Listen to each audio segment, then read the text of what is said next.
Ladies and gents, welcome back today. I gotta say, it brings me no pleasure whatsoever to bring this video, but we're going to be continuing on with some of the points that we've talked about going quite a long way back now. But one of them is really coming to this crisis point, and really you don't have long at all now before we hit this crisis point. However, if you're in the West, it's going to take a lot longer to hit you, but the developing nations have really only got a couple of months left before they are really badly hit by this, leading to major social unrest, riots, a food crisis and famine. Now, I just want to give you some data around this, but we're going to specifically focus today on wheat. Now, I've told you a lot of times about wheat and why it's so important to the world. It makes up around 20% of all global calories, 20%. Now, imagine if all the wheat disappeared overnight, what that would do. It means that 20% of the world would starve overnight. So let me just show you some statistics. Now, of course, wheat isn't going to just disappear, all of the wheat, but there is a major issue right now with the wheat crops around the world. Now, a year ago, 135 million people around the world were in food insecurity, meaning they didn't have enough food to feed themselves and their families. It's now doubled. In fact, it's more than doubled. It's now, as of today, 275 million people around the world in food insecurity. And as you know, this has now led to major food riots around the world. We had, again, we've been tracking this. You can watch back over the videos and the forecast. So Sri Lanka is the most severe at the moment, where a number of people have been killed, hundreds have been injured, a number of the politicians of the country have been murdered, their houses burned down as a result of food insecurity. It's also spreading, so we have Iran, we have Peru. My next forecast is for Egypt. I think Egypt is where it's going to go next, and you'll see why when we go through some of the graphs on the shared screen in a moment. But Egypt is a major importer of wheat. And where do they get a lot of their wheat from? It's India. So you remember a few weeks back, I forecast India would ban exports, and they have done. So Egypt will be badly affected by that. Next, I also want to forecast Pakistan, Colombia, the Philippines, which is a fairly peaceful nation, but I believe they will have food riots as well. And then Nigeria, so in Africa, Nigeria. We're also likely to see Turkey, because they also have not only food insecurity and they import a lot, but they also have hyperinflation, or very high levels of inflation, shall we say, throughout the country. This will also lead to major social unrest, especially when we reach that tipping point with food, it tips over. So this is another one that we'll see. And even though India have banned these wheat exports, I still think that we're going to see social unrest as a result of food in India. Now, just coming back to a point on the wheat crop, fertilizer is what produces the amount of food that feeds the world. So as of right now, we have just under 8 billion people on the planet, which is crazy to me. And some of you who are my age, you remember when, there was, just a few billion people on the planet. For now to have 8 billion people on the planet is pretty mind-blowing, actually. But if you think about fertilizer, and let's say wheat crop in particular, without fertilizer, that will decrease the yield anywhere from 40 to 60% on average.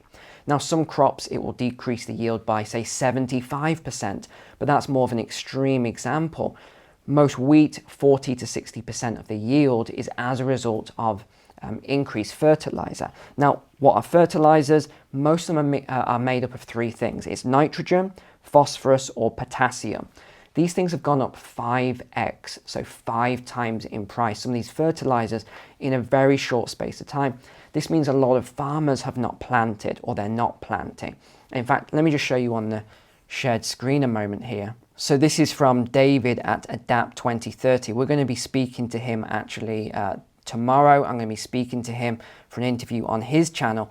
And he's done two sort of graphs here that he puts on his videos. So this shows the spring crop planted for 2022, and it is very, very low indeed, very low across the United States. What else? He also has this graph, and this shows as well a major Ukraine and the region, major wheat exporter, just hasn't planted very much this year at all. And if you look at the list of countries by wheat production, China, India, Russia, and here's Ukraine down here, just these countries alone make up the bulk of all wheat exports in the world. Just those countries. And how many of them are exporting right now? None of them. And even if they are exporting a little bit like China, I think this is going to reverse very quickly. Now, the other two countries or three countries here that produce a lot of wheat, that is the United States, Canada, and France. Well, Canada has had issues with their crop this year. The United States, as we looked at this graph here, are not planting the way they usually would this year. So this is going to have a knock-on effect as well. But let's look at the largest wheat exporters then, not just growers, but the largest exporters. Here we have Russia, 24%, Canada 12%, United States 12%. So between Canada and United States, there's 25% right there. But the rest are nations that are simply not going to be exporting the way they normally would this year. And if you want a more detailed graph, you can come over here to the oec.world website, and you can look at all the exporters of wheat and how it's broken down. But if we look at China here, China agricultural minister says winter wheat condition could be the worst in history. You'll recall last year I covered, even before the food crises, I covered all about China and the issues that they had with their crop last year and why they lost a lot of their crop. This was also a very good article that came out. I want to read a couple of this to you because it is really crucial. The UN food chief warned that Security Council that the war in Ukraine has created an unprecedented crisis of escalating food prices that are already sparking protests and riots and growing hunger. This crisis could add at least 47 million people to the 276 million, again, so he's 1 million over what I even said, marching to starvation. Okay, so this is what they're saying. The executive director of the World Food Programme said 49 million people in 43 countries are already knocking on famine's door. Listen to the wording here. Listen to the linguistics that are being used around all of this. Famine. We keep hearing this word, famine. And what did I say a couple of years ago? That we would see mass migration, a lot of illegal migration as well, into more developing nations as a result of the World Economic Forum's forecast, which I went into detail on, analyze why that would be. And one of them was around food. So we knew 2 years ago a food crisis was coming. We just didn't know exactly how that would play out or why. Beasley recalled that when food prices got out of control in 2007, 2008, over 40 countries faced political unrest, riots and protests. And we know how that ended for many nations. It was absolutely diabolical. We are already seeing riots and protests taking place as we speak. Sri Lanka, I covered that. Indonesia was not one that I was aware of until I saw this article. Pakistan, Peru. Again, Pakistan, we knew this was coming because of, again, follow the food. You know the expression, follow the money. Just follow the food and you'll be able to forecast where the next riots and problems are going to be. We've seen destabilizing dynamics already in the Sahel, from Burkina Faso, Mali, Chad. These are only signs of things to come. Beasley urged world leaders to do everything possible to bring the markets to stability because things will only get worse. And then they talk about these 5 reasons here. Number 1, lack of fertilizer. I just covered that. Number 2, climate change. Number 3, cooking oil shortage. 4 is a grain shortage. 5 is a supply chain logistical bottlenecks. So I would agree with 4 out of the 5. In fact, I would agree with all 5 of these. However, just the 1 point on climate change here. You saw that I've covered climate change on numerous documentaries. It's not quite as simple as they are making out. The whole climate change narrative has been hijacked by bankers and financiers to make huge amounts of profits out of the carbon net zero policy. There is truth behind climate change. Obviously, we can see it with our own eyes. The climate is changing, but a lot of it is to do with the grand solar minimum. You need to look this up for yourself, watch something on it, make a note of it. This is to do with the sun and the amount of energy that it's outputting. It goes through this cycle over and over again. So yes, part of climate change is due to human beings. We have almost 8 billion on the planet and increased fossil fuels.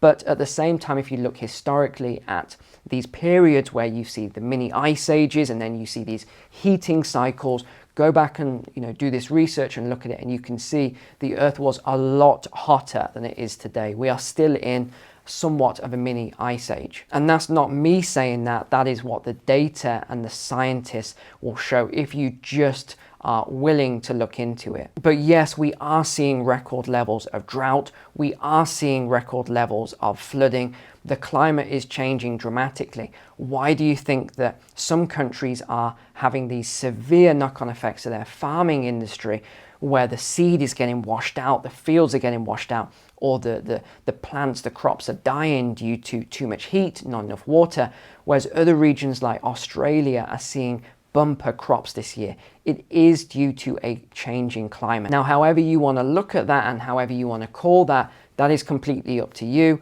but there is a changing climate going on. In fact, the USA this year is seeing a 9-year low for their growing conditions of wheat. Now, I just want to take you back to the shared screen and show you something pretty crazy here. So we talked about how without fertilizer, corn yields would decline. So this was a survey of US crop production, estimated the average corn yields would decline by 40% without nitrogen fertilizer.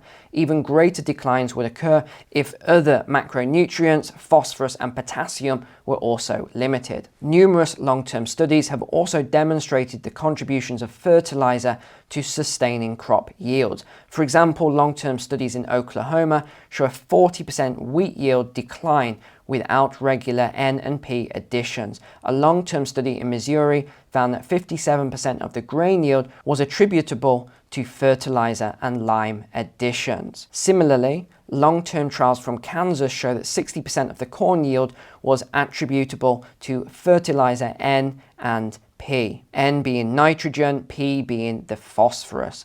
So we already established then that more than 1/3 of the population of the earth depends on wheat as a staple of its diet. When milled into flour, the grain accounts for nearly 20% of calories and protein consumed by humans, more than any single food source. Okay, so we've identified this, we've seen the statistics, we've looked at the data, and we know as well that fertilizer simply isn't being exported. So what does this do then? Well, if we look at countries and we look at the world population, again, just under 8 billion people, and we know for a fact that we have less fertilizer being produced because most of it comes out of Russia. What does that mean for these countries and the people of the world? Now, again, we need to bring this back to mathematics, numbers, statistics. I know people don't like that. We should look at emotions and how people feel about all of this stuff. Anyway, but we need to look at the statistics here.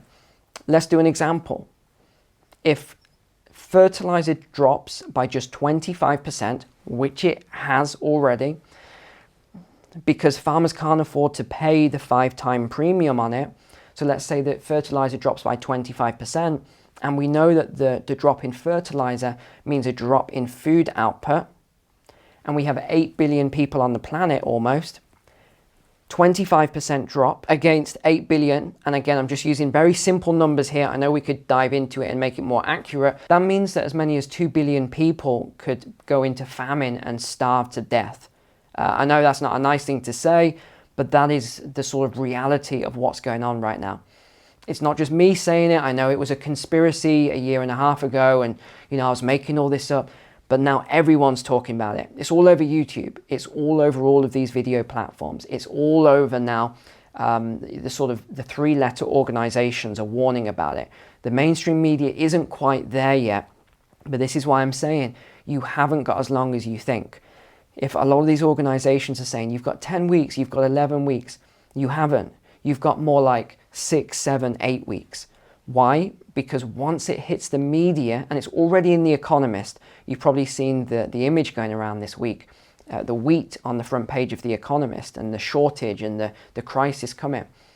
once it hits the mainstream media and they tell people, because remember, you're in the very small percentage here who watch this channel, who are awake and know what's going on. Once the masses wake up and realize what's happening, it is going to be just insanity with the run on food and people starting to stock up. At that point, it's probably going to be too late. Price is going to be too high anyway. But you're going to see some wild things out there. So again, we come back to the same warning that I've kept making over and over again. Make sure you learn about how to actually prepare and store long-term food. If you need to buy flour and wheat and other sort of long life grain products, go and do that now. There's loads of videos online of how to do mylar bags and oxygen absorbers and all the other stuff, and wheat berries and a grinder and all these things. Look, I'm being serious here. You are running out of time to prepare for a lot of this stuff. Whatever you think you've prepared and you're okay, you probably haven't prepared enough. But again, the Western nations, I think, will be okay to some extent. You're just going to see crazy high food inflation because it's supply and demand.